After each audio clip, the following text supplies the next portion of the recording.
After my last video, someone asked me the question, how can you quickly bring value to a technical security team when you are new and young CISO and you don't have a technical background? This is a great question, and I'd love to get into this today. Hi, my name is Jordan Schroeder.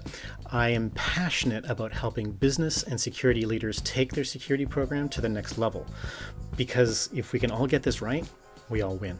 And with all of my videos, in the description field down at the bottom, you will see that there is a CPE tracker text that you can copy and paste into your personal CPE tracker. But remember, you can't use this video for your CPEs unless you watch it to the end. And if you want to be alerted to when my next video comes out, hit the subscribe button. Okay, so you are a new CISO, newly in post. You don't have a great technical background. How do you bring value? What do you do? How do you quickly show that you can do what you need to do to help the organization and gain the respect of your team? This is a fantastic question. Yes, cybersecurity is a hugely technical domain. But that's just one side of the coin, and I've got a whole video talking about the two sides of the coin, the ordered and the unordered domain, the technical and the non-technical. But I want to give you 3 tips to help you figure out what your value is and what value you can provide very quickly.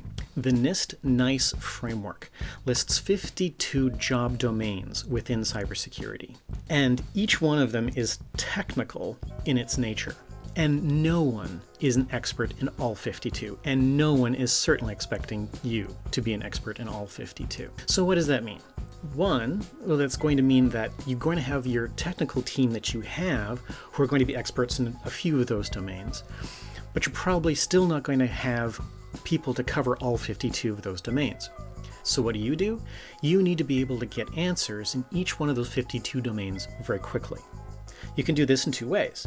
You can build a massive library, which is always a good plan, but what's probably more efficient and a lot easier is to build a network of experts who you can call on when you're running into problems that you or your team can't address on your own. And you can reach out to them and get their direction, get some pointers on where to find a solution that you need.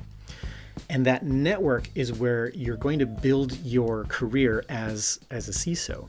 That network is going to be your key for success. So while no one is expecting you to be an expert in every technical domain, your ability to get answers quickly and building a network to get those answers is very, very important. The next tip I have is to realize that things in the ordered domain tend to answer themselves.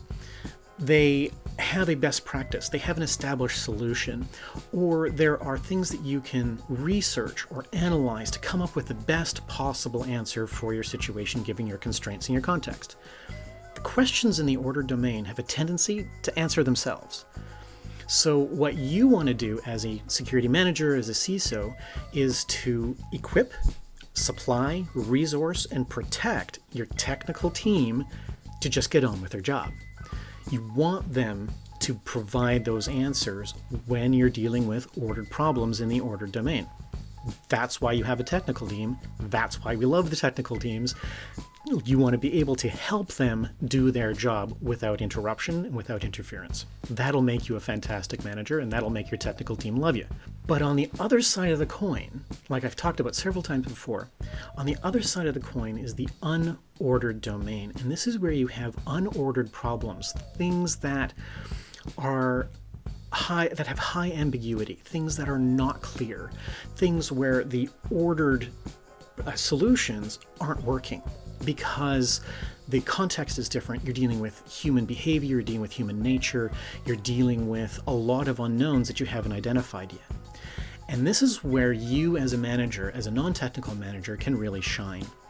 You can help walk through your team through the process of identifying, okay, we have an unordered problem here. Let's talk, let's get opinions on the table, let's start designing some experiments to figure out what's going to work. And what's going to work now. No expectation that they're going to work later, but what's going to work right now. Despite of what everyone thinks that what should work, you want to figure out what's going to work. And that's where you can provide a lot of value to your team and to your organization. My third tip is closely related to the second, and that's that you're going to run into a lot of people, especially on your technical teams, who are going to see everything in terms of ordered domains, that everything is an ordered problem. And this is going to be a problem you're going to run into quite a lot. And not just with your technical team, but you're going to see it from your auditors, from your GRC teams. These are people who have designed processes into almost entirely in the ordered domain. And they're going to want to shove a lot of unordered problems into the ordered domain. And what you can do is to learn the skills to talk and communicate that no, this is an unordered problem and we're solving it in an unordered way. And this is what we're doing to provide governance on that and provide assurance on this unique one-off solution that we've got. And this is what we're going to do to slowly try and move it over into the ordered domain. You're going to have this conversation with your technical teams. They're going to want to have everything in the ordered domain because it makes their job easier. You're going to have this conversation with the auditors because, well, that's what the audit plan looks like, is do everything in an ordered way.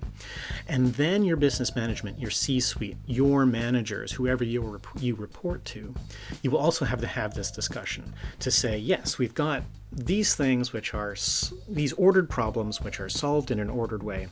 And here's everything we can't do easily, things that we can't just tick a box and move on. And this is what we're doing to address those problems. And your ability to differentiate between these two problems and their solutions, and to have a plan that's different for these two different problems, is where you can provide value. And that certainly doesn't take a technical background to do that. That's just management. That's just pure good management. And to help you in that, look into areas of complexity management. The video that I mentioned before talks a little bit about that. So thank you, Steve, for submitting this question. I'm glad I had a chance to delve into it. If the rest of you have any questions on security management, being a CISO, being a new CISO, put them in the comment field down at the bottom, and I will answer as many of them as I possibly can. If this video helped you out and you like this video, click the thumbs up button for the like as well. Thank you very much for watching, and see you next time.